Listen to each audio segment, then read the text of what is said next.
भूतिया railway station. Vaishali की दादी को शुगर है। डॉक्टर ने उन्हें सुबह शाम टहलने की सलाह दी थी, इसीलिए वैशाली अपनी दादी को रोजाना रेलवे स्टेशन तक घुमाने ले जाती थी।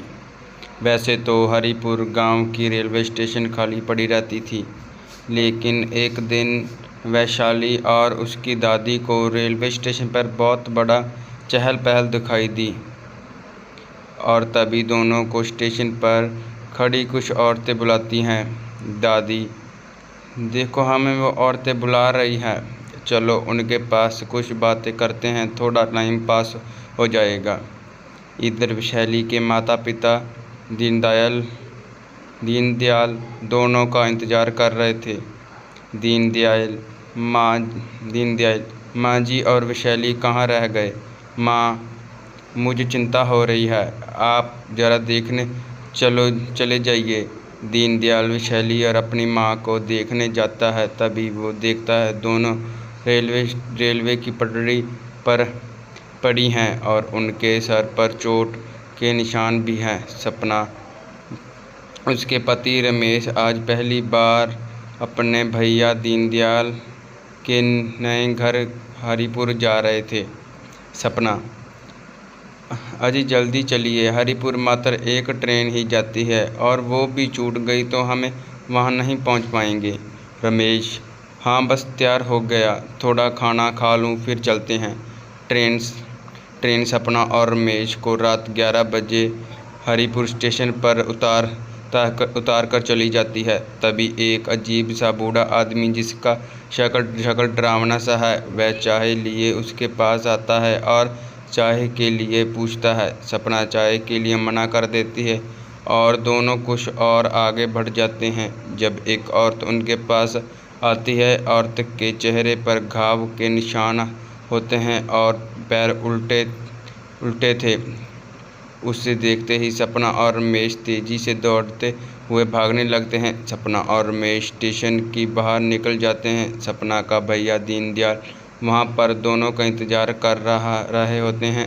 दीनदयाल दोनों को लेकर घर आता है, तभी सपना और रमेश देखते हैं दीनदयाल की बेटी और माँ खटिया पर पड़े हुए हैं। उनके शरीर पर और सिर पर जगह पर पट्टी लगी हुई है। दीनदयाल, क्या बताऊं बहन, जब से इस गांव में आए हैं तब से हमारे घर कुछ भी अच्छा नहीं हो रहा है। सोचा था कि हमारे दादा परदादा यहाँ रहे हैं तो हमें भी शहर के वापस आकर यहाँ रहना चाहिए।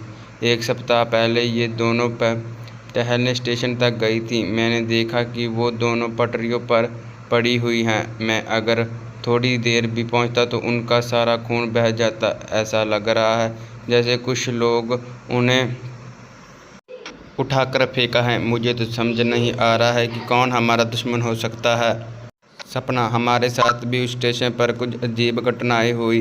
जो भी मिला वो अंग्रेज़ साहब कह रहा था। रमेश, क्यों ना हम गांव के किसी बुजुर्ग के पास जाकर उस स्टेशन के बारे में पूछताछ करें। रमेश, सपना और दीनदयाल तीनों गांव के सबसे बुजुर्ग व्यक्ति चुन्नीलाल काका के पास जाते हैं। चुन्नीलाल, ये घटना इतिहास में दर्ज नहीं है, मेरे जैसे कुछ गिने चुने ही जानते हैं। दीनदयाल, तुम्हारे दादा ठाकुर भीम सिंह अंग्रेज़ों के बंगलों पर नौकरी करते थे।